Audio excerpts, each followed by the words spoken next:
Right, so Champions Cup Saturday games. This is take 2 because I'm an idiot and deleted the file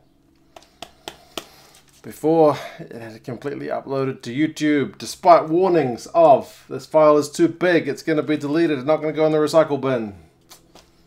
Still deleted it. So this version may be a wee bit briefer because some kind of stiff drink is calling me after writing this board up for a second time. No one to blame but myself. At least I watched a bunch of rugby, which was for the most part pretty satisfying. I have got the Lions gear on today because Gloucester, whose lion logo I'm assuming is a lion, and their coach is a former Lions coach, they did pretty well.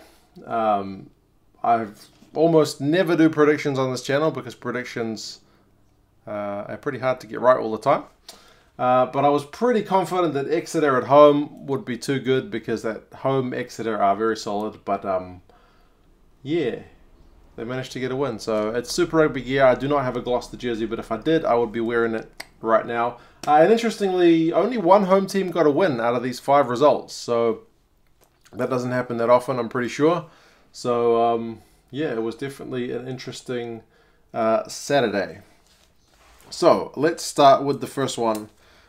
With Gloucester getting that away win over Exeter. It's not been going that well for Exeter in the Champions Cup, has it? They are sitting 4th in the comp on 3 points. Not ideal. Gloucester are up to 1st on 8 points, although we are still waiting for the result of the Sunday game between Munster and Castra to see how that standing goes. Tries in this one to Armand, White and Lorde for Exeter. It was Hines, Versace and Morgan for Gloucester. I mean, the lead changed about 3 times, so it was pretty entertaining. I'll admit this one, the next one I didn't see in full. I only saw highlights. I saw Bath, Leinster in full and Wasps, Toulouse in full. The other 3 I've only seen kind of 10-minute highlight packages with a bit of reading up about the games and some stats. So didn't see this one in full, but did watch the highlights. And yeah, I mean, Slade did a pass through his legs in what seemed to be pretty wet conditions. Thorley had a massive shift for Gloucester. He was all over the place, setting up tries. He set up Hines' try with a really good break. Hines was just there running a good support line, as good players should do. White's try for Exeter was kind of helped by the fact that the ground was quite wet. He was able to get a bit of a slide going on. 12 Trees kicked the penalty when he came on. Despite the wind and the rain, he was pretty far out. He bent it over the crossbar. So yeah, some good kicks, some good tackles, some good hands despite the weather. Overall, a pretty entertaining one by the looks of things. Neither side getting a bonus point. Gloucester not scoring enough for the 4-try bonus point. Exeter neither, and also not getting close enough to get within 7. They did bust a gut to try and get within 7 at the end. They went to about 85 minutes, but it still wasn't enough for them to get within 7 of Gloucester. So yeah, some entertaining rugby, but this does leave Exeter in a pretty dire situation in that pool. So they will need pretty much a flawless remainder of the pool to have a shot at getting out of it. But I guess if there's a team that's going to do it, maybe Exeter is that team. I hope they can lift. Stats of the game: run meters in Gloucester's favour, 380. Exeter 434 for Gloucester. Position in territory was pretty even. 2 kind of key factors in this game are turnovers conceded, despite the possession being pretty much even. Exeter turned over the pill 20 times to Gloucester's 14, so a fair bit more. And from the boot, from the tee, Exeter only kicking at 67% to Gloucester's 83%. So if they'd been a bit better with the boot, despite the conditions, they might have been able to get at least a bonus point, if not a bit more. Cordero did a good job for Exeter, though, in a losing team. 12 defenders beaten, 3 clean breaks. Thorley, as I said, 9 defenders beaten, 156 run meters. A very big shift. But yeah, we'll watch the result for that Munster game to see how things go. But right now, Gloucester looking pretty good. The next one saw Glasgow getting a away win over Lyon. It's not going very good for Lyon, to be fair. They are 4th spot, no points after 3 games. It has been pretty poor. Glasgow are in 1st on 10 points, but again, we're still waiting for that Saracens and Cardiff game in that pool. It was tries to Arnold, Nakataki, and McLeod for Lyon. It was Ash, George Horn, Hogg, and Hugh Jones for Glasgow. So 5 tries, a pretty big effort, good bonus point win. The lead did change. No, it didn't. This is the one that the lead didn't change. Glasgow were out in front. They would pull in front. Lyon would kind of pull them back, out in front, pull them back. And Lyon were never really able to get in front in this one. There was a yellow card, which Lyon were able to score points from. But, yeah, they didn't get within touching distance of this one. I think the closest they got was usually within about 3 points. 10-point buffer for quite a while, 13 points. I would say Lyon got a bit of pay from going wide at times when they would do the big loopy cut-out pass. It seemed to find a bit of space. But I mean, if you're looking at Glasgow, George Horn was amazing at just picking those right moments to run. For a guy in his position, that nous of just knowing I'm going to run or I'm going to pass sounds silly, but if you can pick those right opportunities, you're going to be on a good step to going in the right direction, getting a good result. Because a couple of times he picked the gap and he offloaded for a try. He picked the gap and went in for himself. Very, very cool. From what I've seen in the highlights, Hastings looks like he had the ball on a string, so he was putting in a pretty good effort. Adam Ash, man, what a fend. I think it was for a 2nd try. Boom, put somebody on his backside. Very big effort. I think he did get penalised 3 times, but overall seemed to be doing pretty well.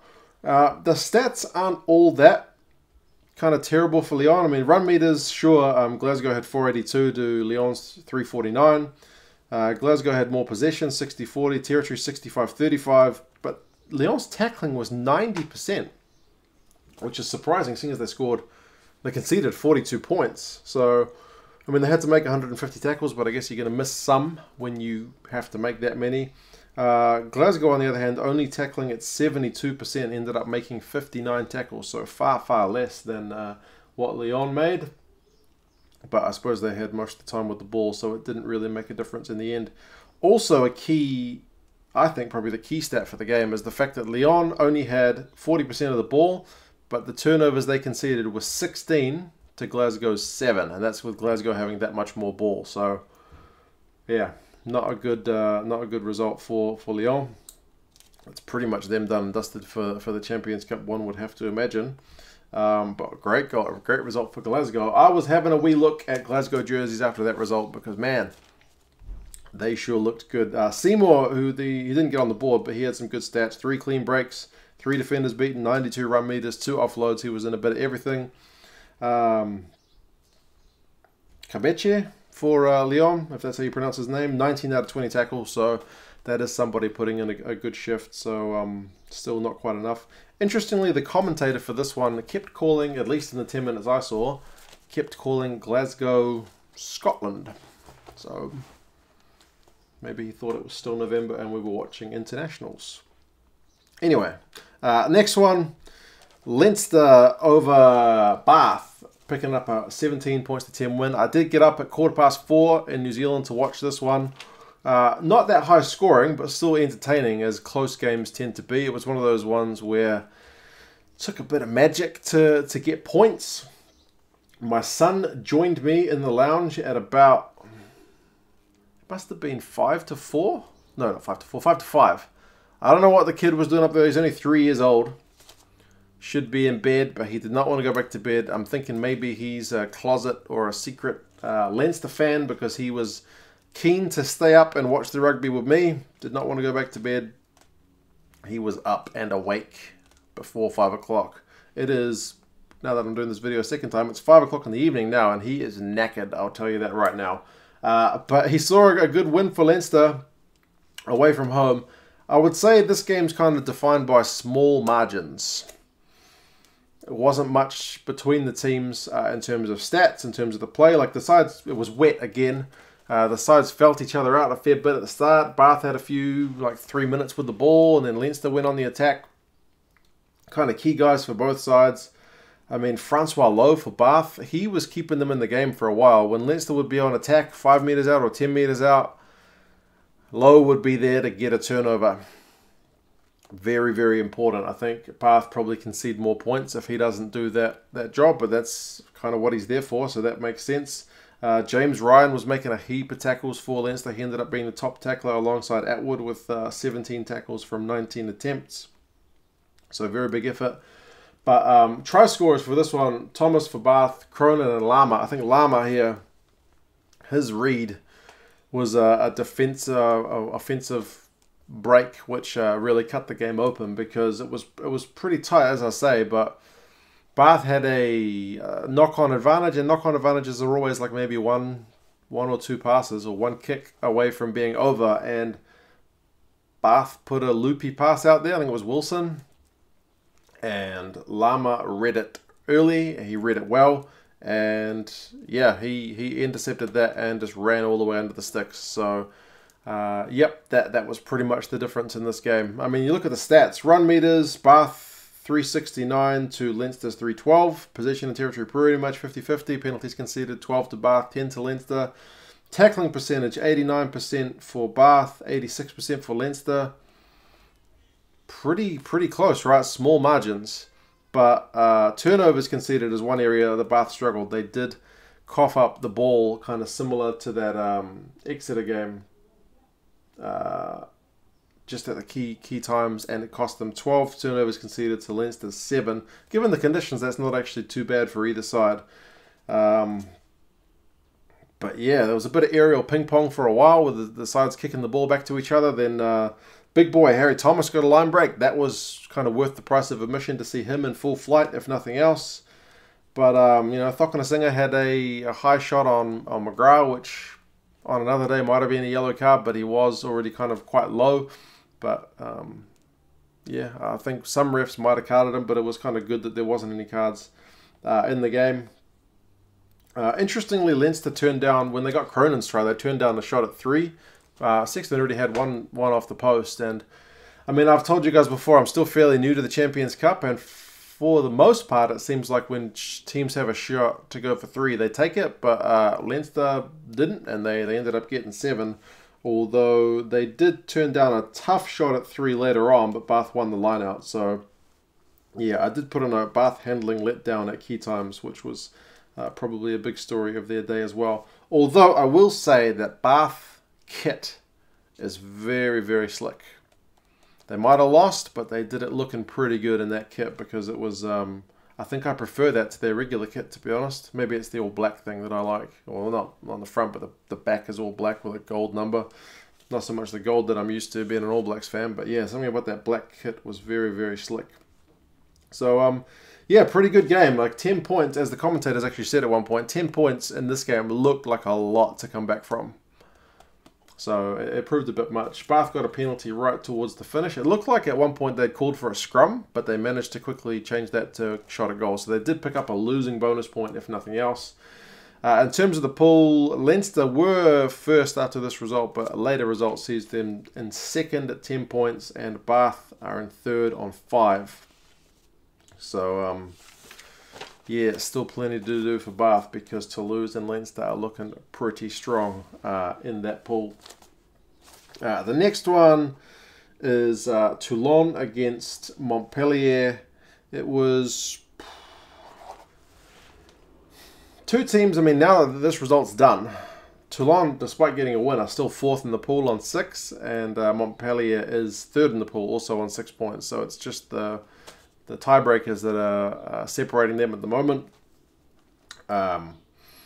But yeah, 38 points, 28, high scoring game. I think if there's one area that Toulon will be pretty disappointed in is these numbers here.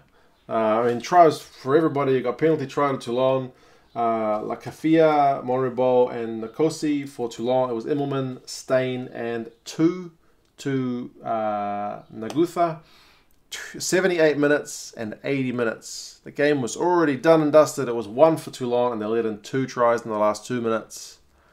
So Montpellier pick up a bonus point, which it puts them above Toulon, as I said, just by those tiebreakers. So they would have been a point behind, but they are no longer. So, yeah, it was a pretty entertaining game from the highlights that I've seen. A fair few tries. I mean, it was nice to see Julian Savea doing something good. He's been much criticised since his move to France. He was in the midfield, which was kind of new to me, but he put a bit of a step on at one point and set up a try. Speaking of steps, Francois Stein's step is perhaps the laziest, and not in a bad way. It was just like an effortless little step to score his try. He ended up being set up for a line break. He was charging towards the line, kind of slowed down to a canter or a jog.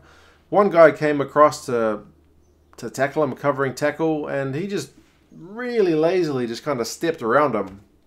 The guy ended up sprawling on the ground in some dramatic fashion, like one arm on Stein, and then just ended up flinging himself to the ground. Stein, it just seemed effortless. I don't know if it was effortless, but he seemed totally not bothered and was just happy to trot under for the score. So he made it seem very easy. Class player. There was one yellow card in this game, but Montpellier, that was to Montpellier, but they ended up scoring during it with 14 men, so kind of credit to them for sticking in it there. Stein set up Nagutha's 78th minute try as well with an offload, so he had a pretty good all-round game. It's kind of surprising that Rassie Erasmus hasn't got him involved with the Springboks at all. But yeah, like I said, Toulon at times, man, like there's one time they had maybe 5 or 6 men on 2, and they only just scored a try. If they'd kind of had a bit more cohesion gone through the hands, or they could have gone in for an easy score. They decided to go up the guts, and they still scored, but only just. So I still don't think they're the real deal yet in this pool. It's going to be a mission for them to get out, but I guess we will wait and see. Newcastle are on 8 points ahead of these two teams, so not that far ahead. And Newcastle talkers that they might be starting to, they might play some lesser guys in the Champions Cup going forward, just to focus on their position in the Premiership. So I guess we will see how that ends up going. But yeah, still an interesting game. Yanni Duplessis giving away a silly penalty on the ground. That sounds like him. That hasn't changed since he left South African rugby. He's a character. The last one was Wasps going down to Toulouse, who have got a perfect record, not with bonus points, but in terms of wins. Wasps 16, Toulouse 24. Again, not a huge amount of tries, kind of similar to that Bath and Leinster one. So interestingly, every game had a ton of tries, except for the 2 that I watched. But that wasn't to say they weren't entertaining, because they were both pretty good. I mean, if you're a Wasps fan, you look at this one and think, in this game we had 20 minutes, because there were 2 yellow cards to Toulouse, 20 minutes with a man up, and only managed to score 7 points in those 20 minutes. That's concerning. And defensively concerning in this one for Wasps, because they got a lot of stats that look pretty decent. Defensive stats are not the best. So the lead did change 5 times in this game. So that's what I mean by it wasn't that high scoring, but it was still entertaining. It was a bit of tit for tat.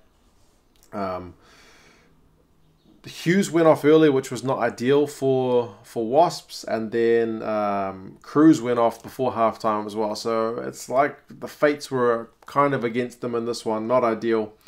But yeah, Van Veek did go off for a yellow card with a high shot, and Wasps did score that try during that period, so they did manage to capitalise. But there was another yellow card towards the end.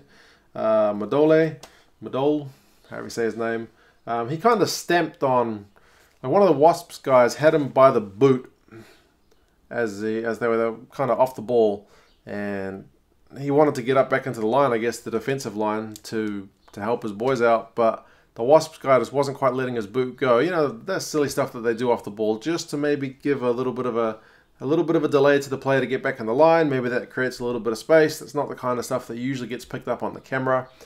But for his troubles, he kind of a slight stamp on the guy's chest. So that kind of stuff does get picked up, and the TMO spotted that one, and it was a yellow card for him. The commentators were kind of torn as to whether that was worth it. But if you step on a guy's chest, even if he's been frustrating and keeping you from getting back into the play, you're opening yourself up for some trouble. But it didn't end up costing them, because they didn't concede any points at that time. Daly kicked a long-range penalty in this one, which was pretty slick. But the moment of the match was probably Colby's try, and I tweeted during this game. I do sometimes tweet when I'm watching the live games if there's a really cool moment, and Colby's try was definitely one of those. He's not a big guy, but he's got strength. He puts himself in some dangerous looking positions when he goes in for tackles, but this one was him getting the ball, bumping off two guys. I'm not sure if the two defenders quite bumped into each other as well at the same time, but Colby went through them, ended up scoring a try. Very, very good try. If you're going to watch the highlights of a game, that's probably one of the tries, although there were a lot of good tries in the Glasgow game as well. There were some pretty slick tries in the Gloucester game. Lots of good tries, but that was a very sweet kind of individual effort, if nothing else. Gitone got a try as well. It was Rollins for Wasps. But yeah, when I looked at the stats, half-time, Wasps' tackling stats were 62%. Now that's bad. That's real bad. By full-time, it was 71%, which is up, but that's still... You're not going to win many games tackling at 71%. I mean, Toulouse weren't fantastic at 81. That's like fine without being special, but 71 is going to get you into trouble. So, I mean, Wasps had more ball, 65%. They had around about the same run meters, which is again kind of showing that Wasps had a lot of ball, but Toulouse were able to kind of hold them off, whereas Toulouse, when they had the ball, they were able to get a bit more dirt forward with it. So, yeah, good game, but I mean, some of these, like Sopwanga missed a few tackles, Le Bourgeois, is it? Missed a couple of tackles. The Wasps halfback made 6 tackles, missed 4 tackles, so not ideal. Colby on his own beat 8 defenders, which is just kind of what he does with the way he runs, but yeah, Brad Shields kicked the ball out on the full at one point. Probably shouldn't be doing much kicking. LaRue, although he looked good under the high ball, which we've not seen him do that well during the Rugby Championship, so that was encouraging to see him have a good shift. Although at one point he had a break and he passed it to the sideline, so it wasn't a perfect effort by any means. So yeah, Wasps are in 4th on 3 points. Toulouse in 1st on 12 points. Undefeated. They're on a good run, so we'll see if they're able to kind of keep this up. So yeah, some entertaining games. I did hear the commentator saying that Exeter game that they didn't have many opportunities to use their maul except right towards the end with Laude's try. So you guys who watched that game before will have to let me know what the deal was with that, why it wasn't able to get going, or they didn't have chances to use it.